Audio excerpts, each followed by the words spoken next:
right. Well, I got interested in hunting. I had a very hunting family that I grow up in. My mom and dad, my older brother and sister, we were involved in trapping, pan fishing.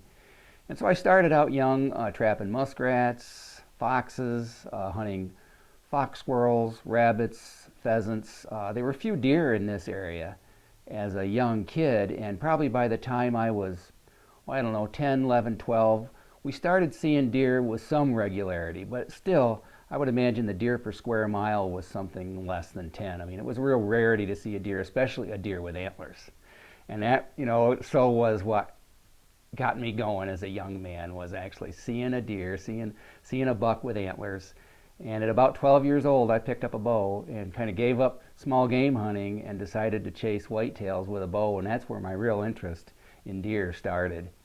And all during high school, I just, it was a challenge to learn how to get close to deer and to see deer with any regularity. There was no books, there were no magazine articles, the internet wasn't available.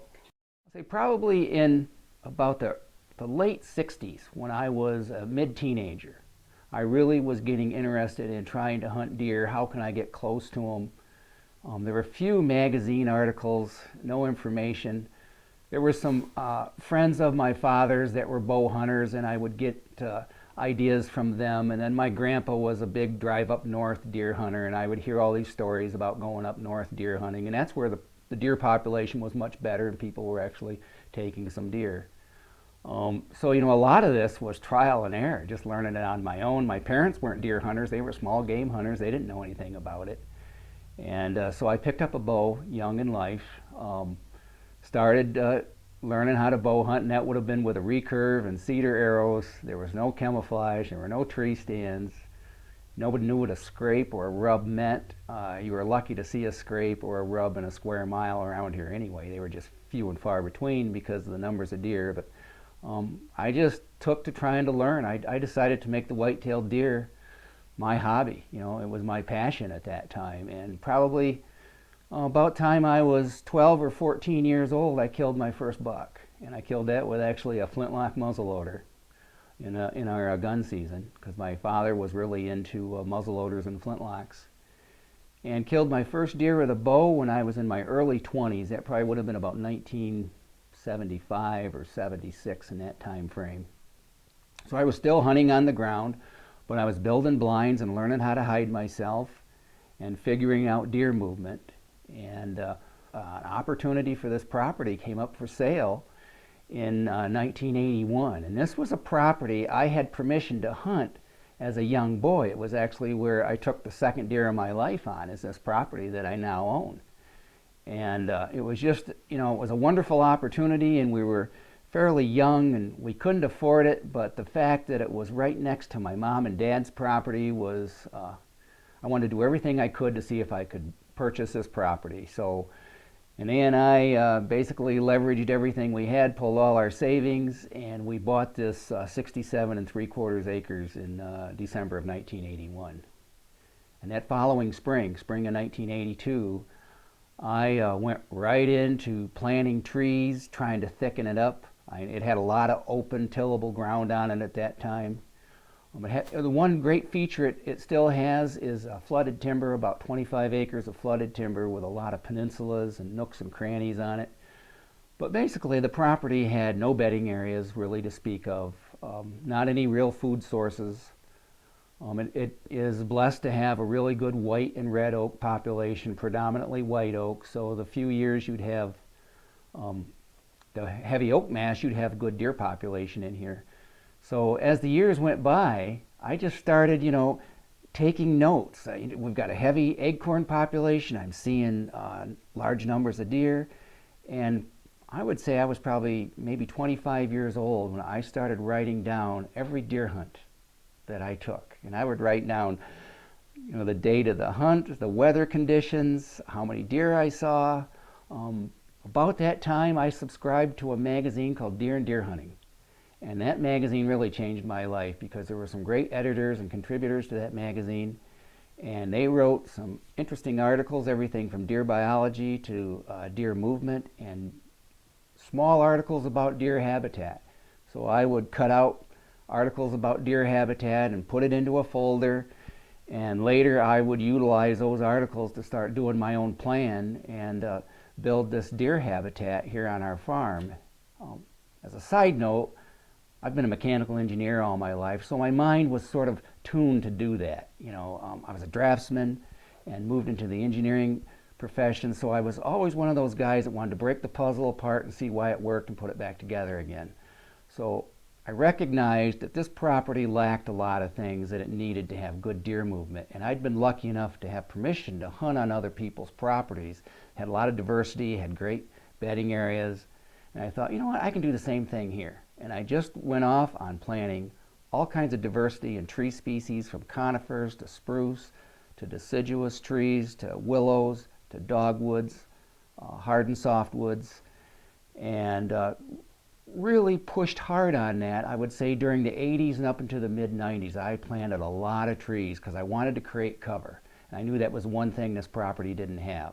When we took off to plant trees, I mean, we were always a part of this, the whole family. I had two sons, Jory and Jared, and my wife, Anea, and I would go through these catalogs on books, and I would kind of announce to the family, okay, I've ordered 5,000 trees, we're going to have some work weekends.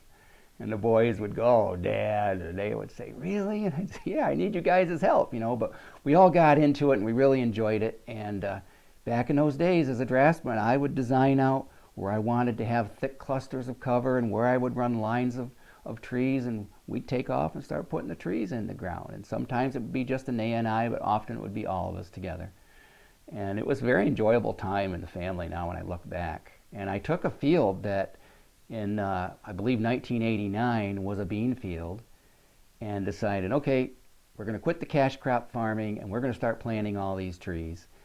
And it didn't take long. I mean, I was really surprised how fast the trees grew and how quickly the deer showed up with this cover that I was planting. And so it was staged. Some years we'd do 2,000 trees, some years we'd do 5,000. As an engineer and moving through different parts of Michigan and getting really busy and starting my own design and build company, some years I didn't have the time, so I may only plant 200 trees. But every year I planted something. And I always made sure if I only had 3 weekends to work, I was doing something to improve this habitat. And I just kept working towards my goal. And, ultimately I got to where I felt like I was having good cover and good areas of connecting cover, but I didn't have the food. And that's when I read about food plots. And so I just took off on my own, and there were not the food plot seeds available in the companies, like there are today. I mean, there was very few places. But I found some what they called pasture mix. And geez, I came out here, with a rototiller and all this hand raking work. But I carved out a couple of food plots and right away had some fairly good early success. And this would have been in the early 1990s I started planting food plots. And as my cover kept maturing, and some of my trees would die for everything from storm damage to disease to bucks rubbing on them or drought. But I just would keep replacing the ones that would die and just kept plodding along on my plan, just never going to let anything stop me from reaching my goal.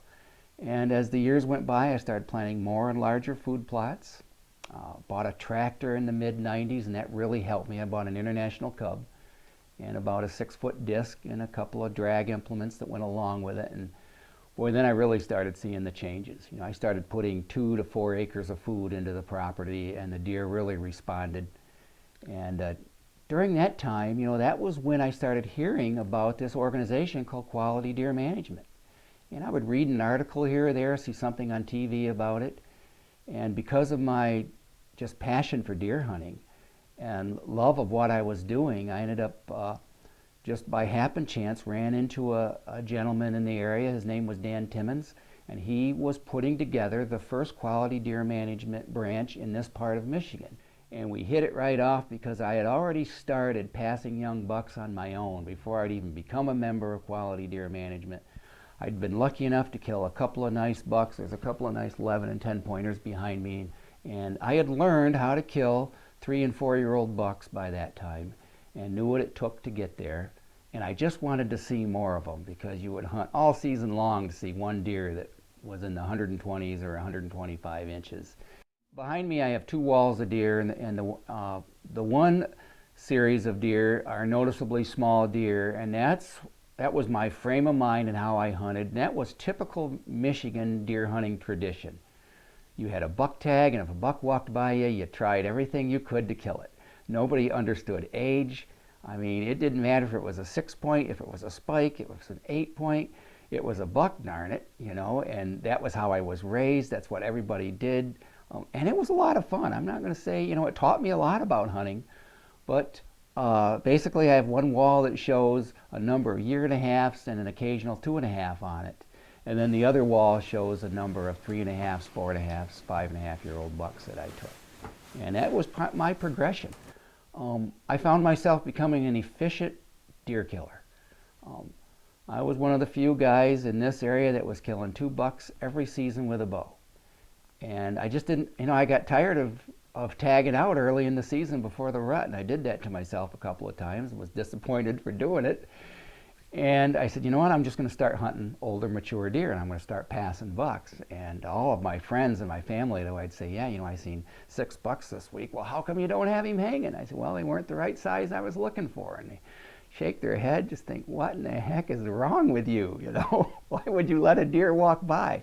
But I was loving it. And every deer that went by, I learned volumes of information. And any hunter that's been through that phase in their life will agree with that. You learn so much more by letting deer go by and seeing how they behave, and the following deer that show up, the older, mature deer. And you just get a good feeling for the hierarchy and how the herd all interconnects with one another.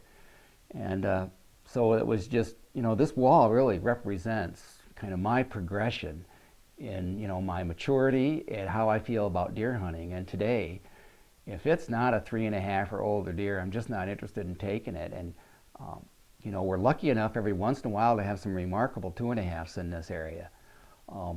And so they just get a pass. You know, I can just tell they're young, and I'm not interested in taking them. But on the other hand, I might see a 6-year-old or a 5-year-old buck that doesn't score the best, but you can tell from his body stature that he is an older deer. And to me, that's a trophy because he's much wiser. He's a lot tougher to get up close to. And that's what I enjoy hunting. And besides hunting bucks, you know, I've been a doe hunter too. I've really paid attention to trying to manage the herd. And our explosion of the deer herd in this part of Michigan happened in the late 80s through the mid 90s. We went from maybe 20 to 30 deer per square mile to probably 70 deer per square mile in a 5 to 10 year time period. And we went from having to apply for doe permits to being able to buy doe permits over the counter unlimited. And just like with bucks, I just got a kick out of hunting older, mature does, and my involvement in reading the magazines and becoming a member of Quality Deer Management Association taught me through going to the seminars and the meetings and some of their annual conventions just the importance of managing the deer herd and managing your older does. And with my food plots and the way I was observing deer, I was seeing lots of twins and triplets, so I knew it was important to take a few of these big mamas out that were producing a large herd at a pretty rapid rate. Not to mention the mouths that they have to feed that's hard on my habitat.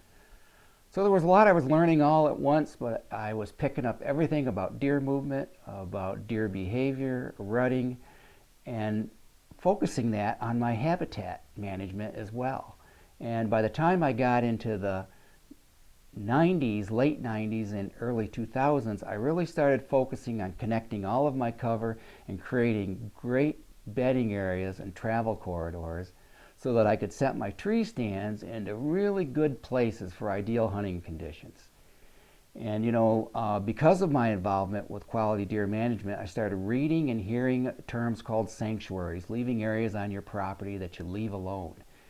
And sure enough, you know, I had some great peninsulas along this flooded timber that I knew a lot of deer bedded in.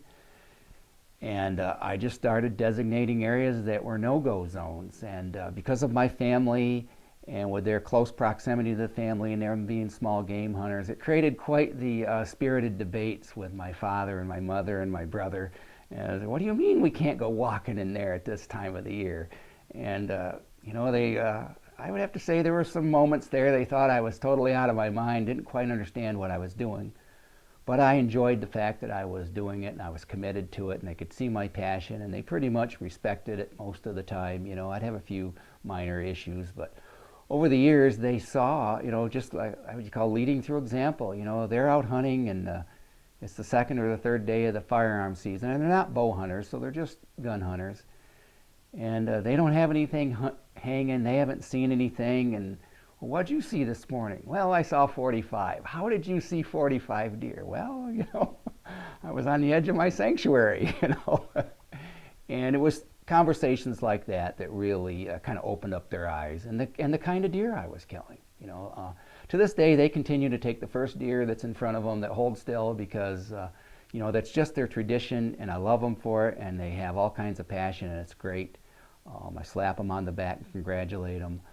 My older brother, I've spent a lot of time trying to educate on what button bucks are and mature does, and he's coming around. It's been a slow training session, but he is learning, and he's working. But you know, it's very humbling to just, you know, stick in there, go with my plan, and see these old deer, and every once in a while I get a chance to take them. And you know, building the habitat, to me, it's more fun than hunting. Doing hinge cutting and creating bedding areas, and coming back later in the off season and seeing where the deer are laying, seeing the buck rubs and the scrapes, or hunting on the edge of a hinge cutting and bedding area in a transition zone that leads to a food plot that I planted, and watching anything from a mature doe and her 3 fawns coming through there, or early November morning with a 130-inch buck nose to the ground, grunting, almost running past me without giving me a bow shot. It's just so satisfying to know that, you know, this wouldn't have happened if I hadn't have started this 30 years ago.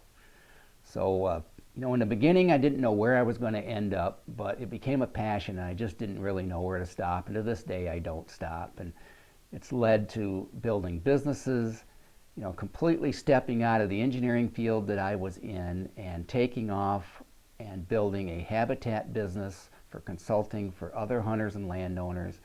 I started a taxidermy business. I also sell food plot seeds to help my customers. And now I'm just living the life that's just, it really is fulfilling. It's a lot of fun. I try to pass off everything I've learned, every mistake I've made in the last 30 years of working on this property. I try to save my clients now and say, well, here's what I think you need to do. This is where you need to have your bedding. Here's where your food should be located. Here's how you should enter this property. Here's the screening you're going to need. And here's the rules on hunting your property. You can't hunt the same stand 15 times in 20 days, you know. And that's a typical Michigan scenario.